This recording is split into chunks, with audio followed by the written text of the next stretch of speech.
Shalom, this week's Sedra Tazria. Which comes first in your lives, people or animals? I know people who seem to value their pets more than their own children. Their behavior has always perplexed me. Almost all people, except the most extreme in the world, agree that people are more important than animals.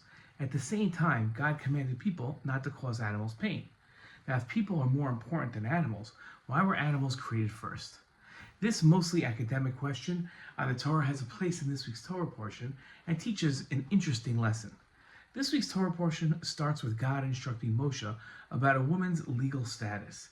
It says, God spoke to Moshe saying, "Speak to the children of Israel, saying that if a woman conceives and gives birth to a male child, she shall be tameh for 7 days, just as in the days of her menstrual flow, she shall be tameh."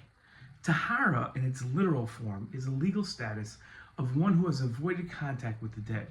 One who is tameh, the opposite of tahor, is one who has come in contact with the dead or close proximity to the dead.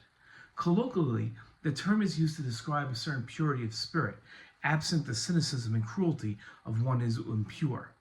In his commentary on this verse, Rashi quoted the Medrash that taught Rav Simlai said, "Just as in the creation, man was created after all the domestic animals, wild boars, beasts, birds, so too the laws concerning the Torah and Tameh status of humans is stated after the law concerning the Torah and Tameh status of domestic animals, wild beasts, and birds." Now, earlier in that same Medrash, the following teaching was taught. If a person merits, they say to him, "You preceded the act of creation." And if not, they say to him, "The gnat preceded you, the worm preceded you." Rambam wrote about the purpose of the creations in relations to people. Rambam wrote, "One should know that all of what exists under the spheres of the moon came into existence only for human beings. With regards to all types of animals, there are some of them that are created for his food, like sheep and cattle and the rest of them, and there are some for his use, for things other than foods, like donkeys to carry it upon it which he cannot bring in his hand, and horses to reach with them the path of a long journey in a few days. And there are types of them, we don't know why they were created, but they have a use for human beings, we just don't recognize it yet." When a person and a human being begins pursuing desires and increases the physical over the intellectual and turns their intellect to their desires, they can return to being like an animal. People are challenged by God to rise above the qualities they share with animals.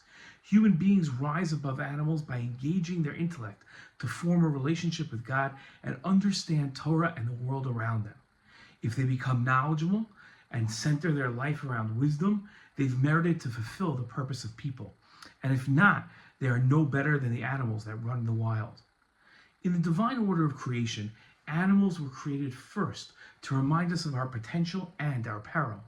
We are challenged to transcend our animal nature through intellect, Torah, and a relationship with God. When we merit this elevation, we truly precede creation itself, fulfilling humanity's highest purpose with wisdom, sanctity, and inspired living. What an important message for us. Shabbat Shalom.